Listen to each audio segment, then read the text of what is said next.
빌립보서 4장 10절에서 13절 말씀을 새번역 성경으로 봉독해 드리겠습니다. 나를 생각하는 마음이 여러분에게 지금 다시 일어난 것을 보고 나는 주님 안에서 크게 기뻐하였습니다. 사실 여러분은 나를 항상 생각하고 있었지만 그것을 나타낼 기회가 없었던 것입니다. 내가 궁핍해서 이렇게 말하는 것이 아닙니다. 나는 어떤 처지에서도 스스로 만족하는 법을 배웠습니다. 나는 비천하게 살 줄도 알고 풍족하게 살 줄도 압니다. 배부르거나 굶주리거나 풍족하거나 궁핍하거나 그 어떤 경우에도 적응할 수 있는 비결을 배웠습니다. 나에게 능력을 주시는 분 안에서 나는 모든 것을 할 수 있습니다. 아멘. 여러분들 눈을 다 감아 보시고 이제는 귀로만 한번 들어보세요. 제가 하나님 말씀 봉독할 때니까 귀로만 집중해서 한번 들어보시기 바랍니다. 나를 생각하는 마음이 여러분에게 지금 다시 일어난 것을 보고 나는 주님 안에서 크게 기뻐하였습니다. 사실 여러분은 나를 항상 생각하고 있었지만 그것을 나타낼 기회가 없었던 것입니다. 내가 궁핍해서 이렇게 말하는 것이 아닙니다. 나는 어떤 처지에서도 스스로 만족하는 법을 배웠습니다. 나는 비천하게 살 줄도 알고 풍족하게 살 줄도 압니다. 배부르거나 굶주리거나 풍족하거나 궁핍하거나 그 어떤 경우에도 적응할 수 있는 비결을 배웠습니다. 나에게 능력을 주시는 분 안에서 나는 모든 것을 할 수 있습니다. 아멘. 눈을 뜨시고 계속 주무시면 안 됩니다. 어떠세요? 보는 것과 듣는 것의 차이를 좀 아시겠어요? 사실 성경은 듣도록 쓰여진 책입니다. 그래서 소리를 내서 읽거나 소리를 내서 들을 때 이 의미가 더 사실은 명확해집니다. 여러분들이 성경을 읽고 묵상할 때 특별히 그렇게 소리 내서 읽고 묵상하시면은 더 의미를 새롭게 여러분들이 이해하실 수 있을 겁니다. 내게 능력 주시는 자 안에서 내가 모든 것을 할 수 있다. 13절 말씀인데 믿으십니까? 아니면 믿고 싶으십니까? 나는 못하지만 주님 안에서 내가 모든 것을 할 수 있다.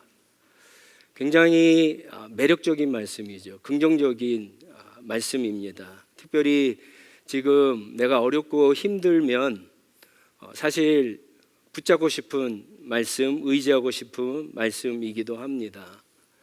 아마 여러분 가운데에서 100% 믿는 분들도 있지만 100% 믿지 못하는 분들도 있을 겁니다. 그래도 한쪽 마음에서는 그래도 성경 말씀이니까, 성경이 그렇다고 하니까 모든 것을 할 수 있어, 이렇게 생각하고 싶으실 겁니다. 13절 말씀만 보면 모든 것을 다 할 수 있을 것 같습니다. 아니, 모든 것을 다 할 수 있습니다. 그런데 문제는 모든 것이 과연 무엇이냐라고 하는 것입니다. 모든 것. 그래서 모든 것이 무엇일까? 이 모든 것 안에 우리가 비행기에서 떨어져도 살 수 있을까요? 모든 것 안에 우리가 갑자기 오늘 자고 일어났는데 세계 최고의 부자가 되고 그런 일들이 모든 것 안에 들어갈까요? 모든 것 안에 내가 정말 간절히 바라고 원하는 것이면 무엇이든지 다 할 수 있다라고 하는 것이 들어갈까요? 제가 2번을 오늘 읽어드렸는데 여러분들이 2번을 성경을 들으면서 그냥 자세히만 들으셨다면 지금 이 모든 것의 의미가 무엇인지 알 겁니다.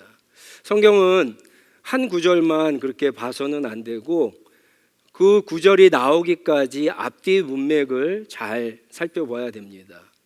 10절부터 12절 말씀만 이해하셨으면 이게 무슨 말인지 알 겁니다. 10절에 보면 바울은 지금 굉장히 기뻐하고 있죠. 굉장히 기뻐하고 있습니다. 기뻐하는 이유가 이 빌립보 교회가 바울을 생각하는 어떤 표현이 있었기 때문에 그렇습니다. 그 표현이 뭐냐면은 2장 25절에 보면 빌립보서 2장 25절에 보면은 이 빌립보 교회가 에바브로디도라고 하는 사람을 바울에게 보내서 교회가 거둔 헌금을 바울에게 전달해 줍니다. 바울이 헌금을 받아서 기뻤을까요? 그건 아닙니다. 왜냐하면 바울은 지금 감옥에 있거든요. 죽을 날을 기다리고 있습니다. 근데 돈이 생겼다 그래서 뭐가 기쁘겠습니까? 바울은 사람들이 자기가 기뻐한다라고 하는 것을 오해할까 봐, 그리고 이 표현을 통해서 사실은 빌립보 교회에게 더 중요한 교훈, 진리를 갖다가 나누고자 지금 11절부터 12절, 13절 말씀이 나오게 되는 겁니다. 11절에 바로 그런 얘기를 하죠. 내가 궁핍해서 이렇게 말하는 것이 아니다.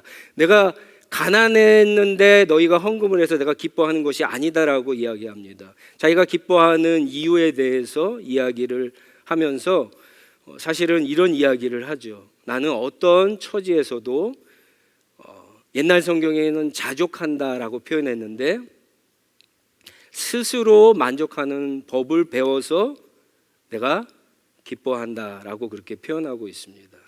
스스로 만족하는 법. 그리고는 12절 말씀이 구체적으로 나오죠. 12절 말씀이 무슨 뜻입니까? 쭉 보시면 아주 내가 만약에 아주 가난해도 정말 없는 상태에서도 내가 스스로 만족하고 그것을 통해서도 그런 환경과 처지에서도 내가 살 수 있는 법, 내가 그런 능력을 배웠다라고 하는 거예요. 내가 아주 풍족해도, 그런데 그 풍족한 상태에서도 더 욕심을 부리지 않고 만족하고 그런 상태에서도 내가 살 수 있는 능력을 배웠다라고 그렇게 이야기합니다. 배부르든 굶주리든 풍족하든 궁핍하든 어떤 상황과 환경 가운데에서도 교만하지 않고 욕심 부리지 않고 만족하면서 그렇게 살 수 있는 능력을 내가 배웠다, 나는 안다, 그렇게 이야기합니다. 그리고 이제 13절 말씀이 나오는 겁니다. 나에게 능력 주시는 자 안에서 내가 모든 것을 할 수 있다. 결국 모든 것은 바울이 고백하고 있는 그런 여러 가지 상황들을 이야기합니다. 자기가 원하고 바라고 그런 것들을 모든 것을 이루는 것이 아니라 어떤 상황에서든지 내가 스스로 만족하고 그것을 살아낼 수 있는 능력, 그 힘을 내가 있기 때문에, 받았기 때문에, 배웠기 때문에, 알기 때문에 내가 할 수 있다라고 그렇게 고백하는 겁니다. 물론 더 중요한 것은 13절의 앞부분에 있는 말씀이죠.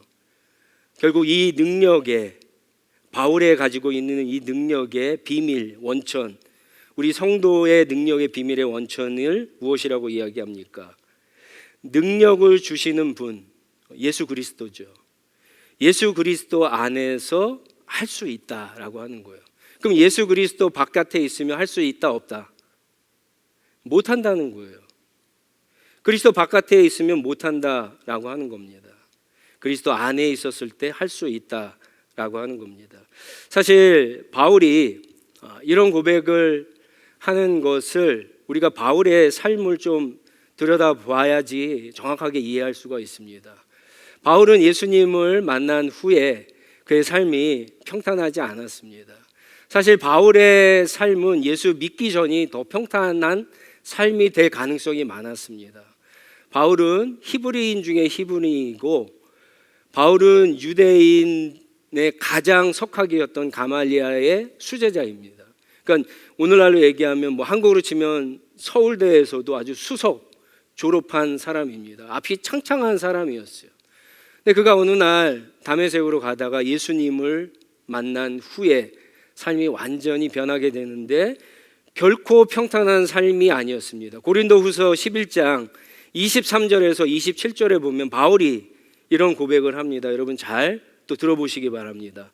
나는 수고도 더 많이 하고 감옥살이도 더 많이 하고 매도 더 많이 맞고 여러 번 죽을 뻔하였습니다. 유대 사람에게서 마흔에서 하나를 뺀 매를 맞은 적이 5번이요, 채찍으로 맞은 것이 3번이요, 돌로 맞은 것이 1번이요, 파선을 당한 것이 3번이요, 밤낮 꼬박 하루를 망망한 바다에 떠다녔습니다. 자주 여행하는 동안에 강물의 위험과 강도의 위험과 동족의 위험과 이방 사람의 위험과 도시의 위험과 광야의 위험과 바다의 위험과 거짓 형제의 위험을 당하였습니다. 수고와 고역에 시달리고 여러 번 밤을 지새우고 줄이고 목마르고 여러 번 굶고 추위에 떨고 헐벗었습니다.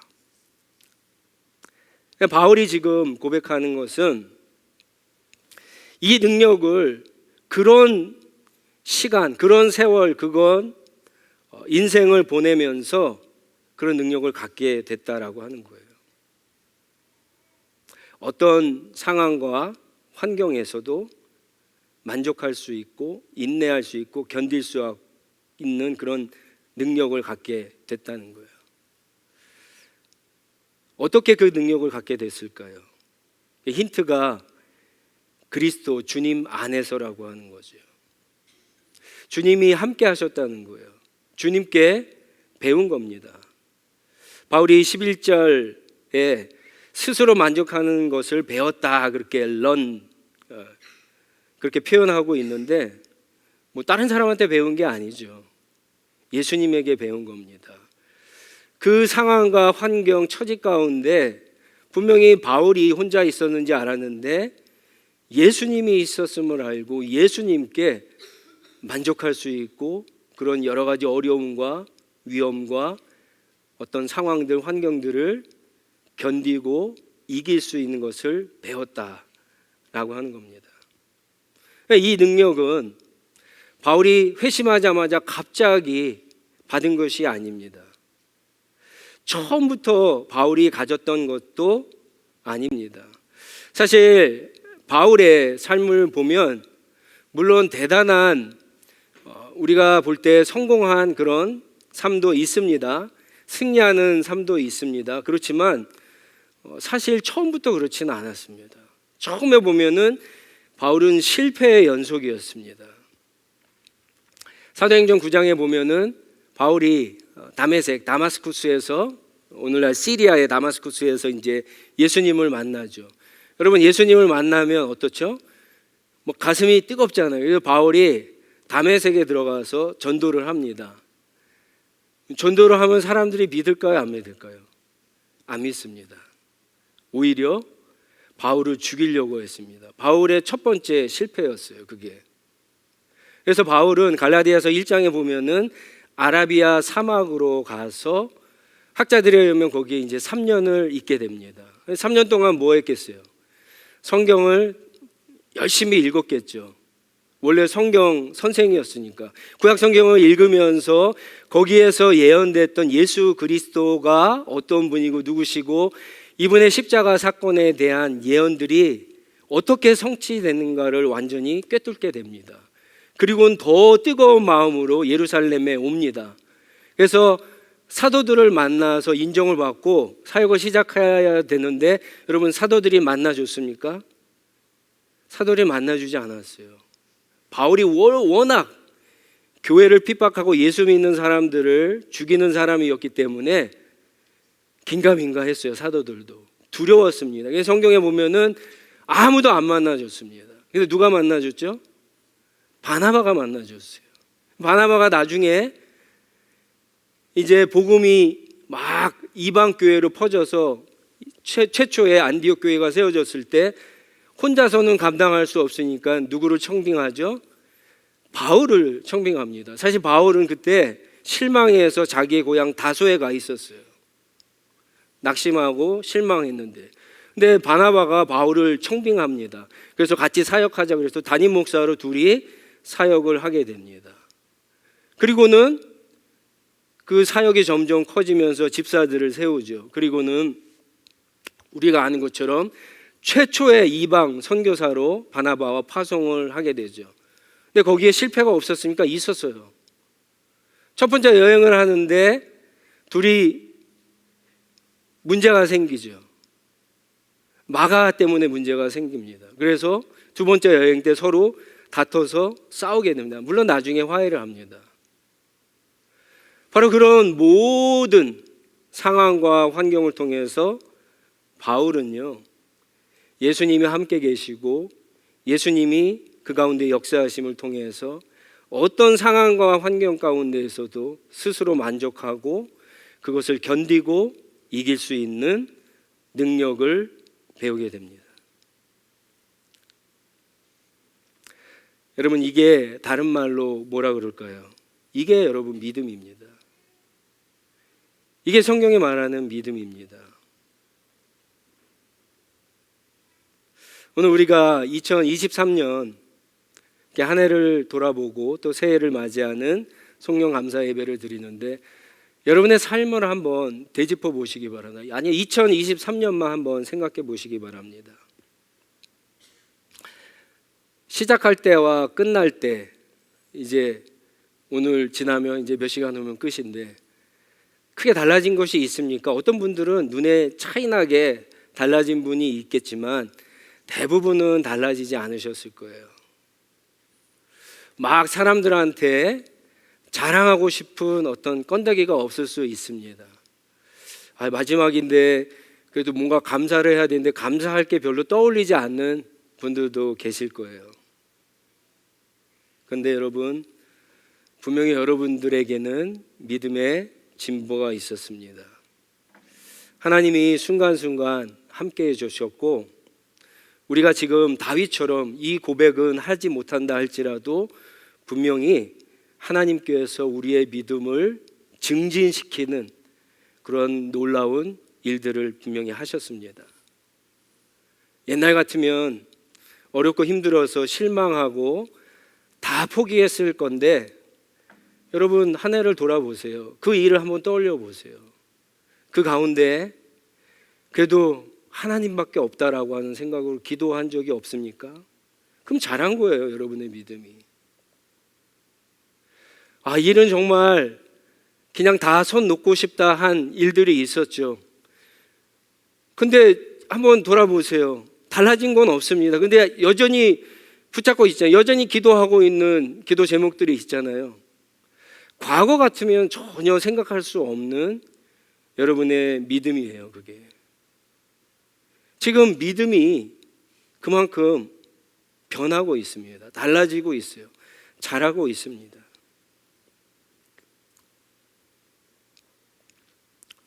더 하나님의 뜻을 구했고, 더 한 번이라도 하나님의 말씀대로 살려고 여러분 그렇게 행동하셨잖아요.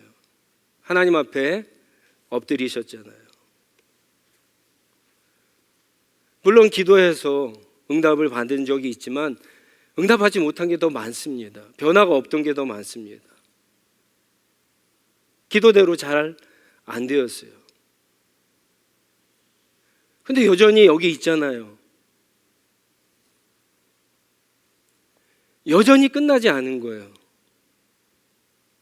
여전히 견디고 있잖아요.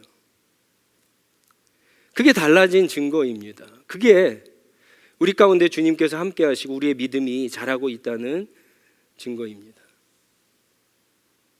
바울이 경험했던 게 그런 거예요. 이게 예수 그리스도 안에 있다라고 하는 의미입니다. 여러분, 예수님 안에 바울이 있다라고 지금 고백하고 있는데, 예수님 안에 있는데, 예수님이랑 같이 있는데 예수님이 바울에게 야 바울아 너 믿음이 있지? 그러면 한번 비행기에서 떨어져 봐, 이런 명령 하시겠어요? 바울아 너가 믿음이 있지? 그러니까 너 이 세상 최고의 부자가 돼봐, 이렇게 명령하시겠어요?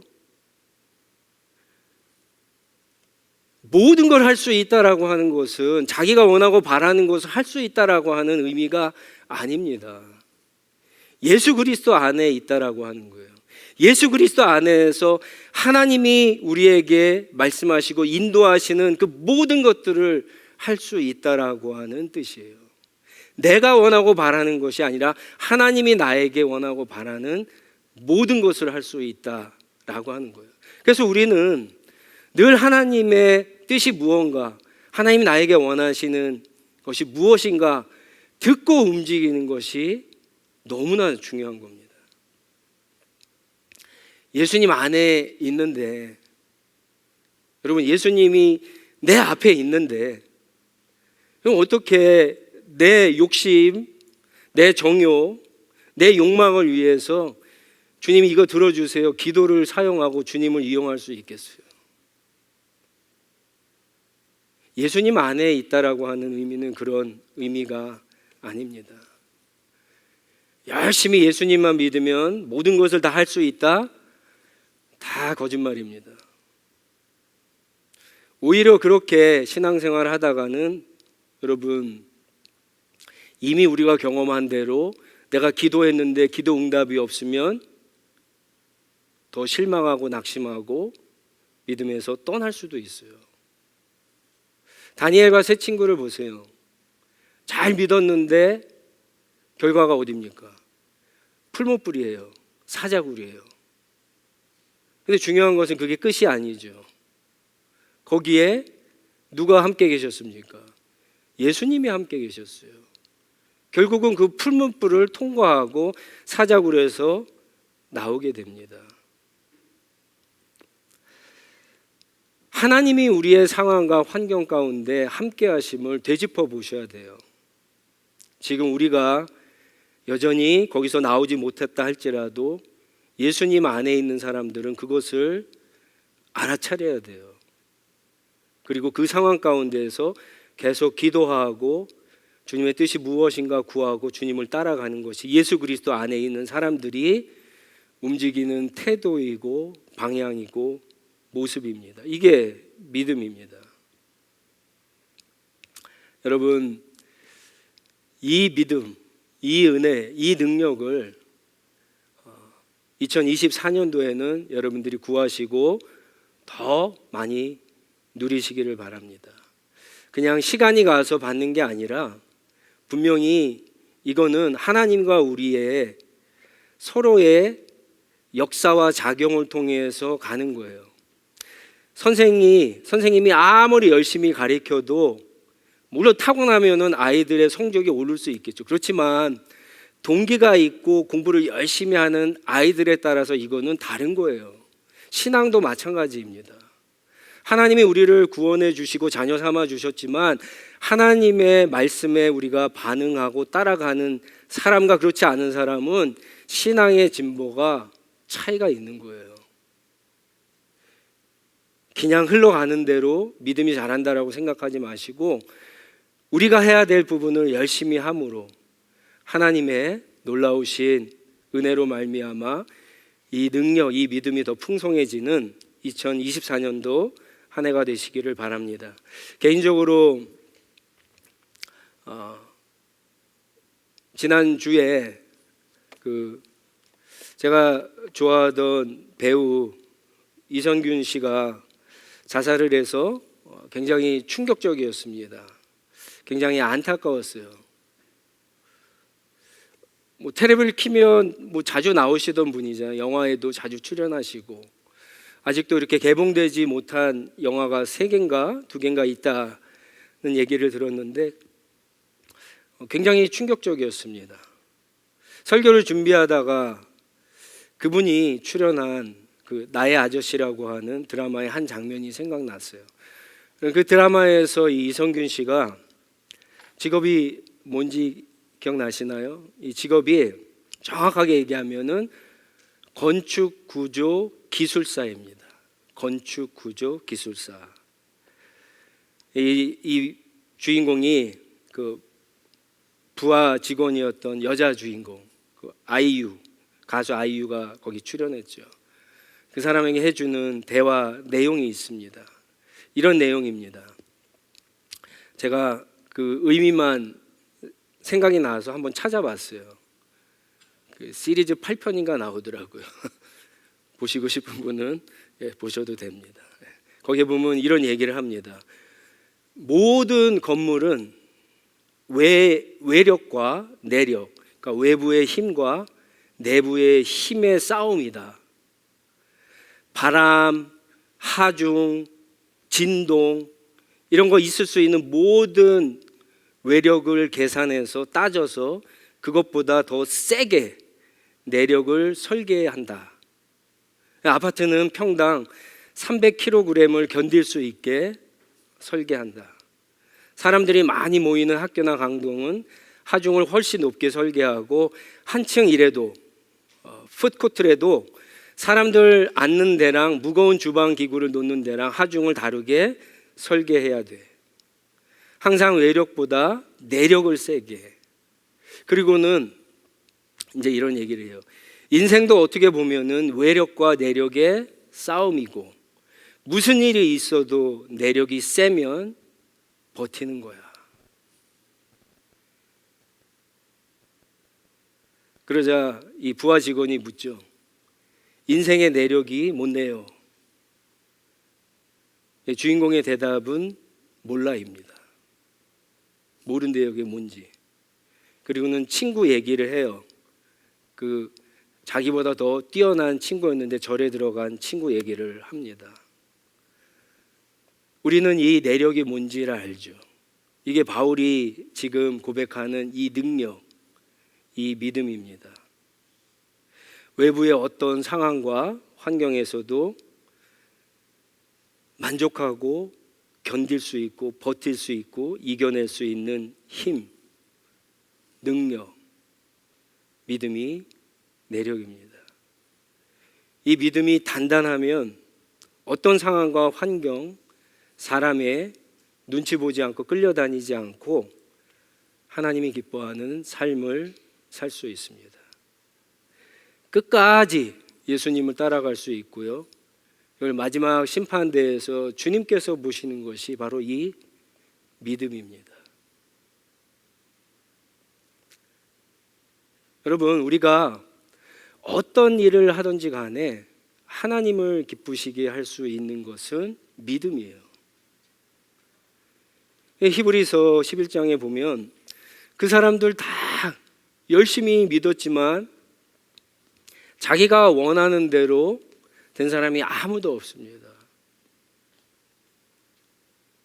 그런데 성경은 그 사람들과 하나님이 함께 하셨고 하나님이 그것을 기뻐하셨고 그리고 그것을 믿음이라고 그 믿음의 명예의 전당에다 그 사람들 이름을 쫙 기록하고 있는 거예요. 믿음이 없이는 하나님을 기쁘시게 할 수 없습니다. 이 믿음을 구하시고 이 믿음을 증진시키는데 여러분의 삶을, 시간을, 물질을 투자하시기 바랍니다. 다시 말씀드립니다. 내 욕망, 내 뜻, 내 목적을 이루기 위한 능력이 아니에요. 내가 원하는 모든 것을 내가 할 수 있다는 뜻이 아닙니다. 내가 잘 믿을 때 모든 것을 다 이룰 수 있고 이길 수 있다는 것이 아니라 내가 잘 믿을 때 나의 주인이신 하나님께서 내 삶의 모든 것을 결정해 주시고 인도해 주시고 할 수 있게 도와주신다라고 하는 의미예요. 그래서 예수님 안에 있는 게 너무나 중요한 거예요. 예수님 안에 있으려면 어떻게 해야 될까요? 예수님 안에 있으려면 눈에 보이지 않는데 예수님이 어떻게 안에 있어요? 예수님이 뭘로 오셨죠? 이 땅에 육신을 입고 오셨는데 예수님은 십자가에서 죽으시고 부활하신 후에 다시 올라가셨어요. 그런데 요한복음 1장에는 뭐라 그러세요? 예수님을 말씀이라 그러세요. 말씀. 예수님은 우리가 이 말씀을 읽을 때 우리 가운데 함께 하시는 거예요. 예수 안에 있다라고 하는 것은 그래서 하나님의 말씀이 우리 안에 있어야 돼요. 우리 안에 다른 게 있으면 안 돼요. 내가 지금 여러 가지 일들을 하는데 하나님의 말씀이 없으면 내 인생에 경험했던 어떤 처세술이나 원리나 사람이나 내가 가지고 있는 지식이나 능력이나 경험들을 의지할 수밖에 없는 거예요. 근데 하나님의 말씀으로 충만하면 그 말씀이 나를 움직이는 겁니다. 그 말씀이 내가 하나님을, 예수 그리스도를 바라보게 하는 거예요. 그게 예수님 안에 있다라고 하는 뜻이에요. 예수님 안에 있으려면 어떻게 해야 돼요? 또 기도하셔야 돼요. 여러분 4장 6절 말씀 보세요. 이 말씀도 여러분들이 좋아하는 말씀이죠. 기도할 때 뭐라 그럽니까? 기도할 때 4장 6절 7절에 하나님의 평강을 주신다고 그러잖아요. 나는 이 일을 지금 할 수 없는데, 이거 견딜 수 없는데 포기하고 싶은데, 근데 하나님이 원하시는 거니까 나한테 허락하셨겠죠. 그럼 내가 이것을 통과해야 되는데 어떻게 해야 돼요? 예수님 안에 있어야지 할 수 있잖아요. 근데 예수님 안에 있는 게 뭐라고요? 말씀하는 거랑 기도하는 거. 기도하는 거라고 그랬잖아요. 기도하면 뭐라고요? 그것을 견딜 수 있는, 그거 보지 않고 하나님을 바라볼 수 있는 그 평강을 마음에 주신다라고 얘기하고 계시잖아요. 약속하고 계시잖아요. 그게 예수님 안에 있다라고 하는 뜻이에요. 말씀과 기도 너무 중요하죠. 여러분, 이 능력을 구하시고 이 능력을 얻으시고 이 능력을 사용하는 2024년도 한 해가 되시기를 바랍니다. 그 옛날 하박국 선지자도 바울과 똑같은 고백을 한 적이 있어요. 여러분이 좋아하시는 하박국 3장 17절 19절 말씀이죠. 비록 무화과 나무가 무성하지 못하며 포도나무에 열매가 없으며 감람나무에 소출이 없으며 밭에 먹을 것이 없으며 우리의 양이 없으며 외양간에 소가 없을지라도 나는 여호와로 말미암아 즐거워하며 나의 구원의 하나님으로 말미암아 기뻐하리로다. 주 여호와는 나의 힘이시라. 나의 발을 사슴과 같게 하사 나를 나의 높은 곳으로 다니게 하시리로다.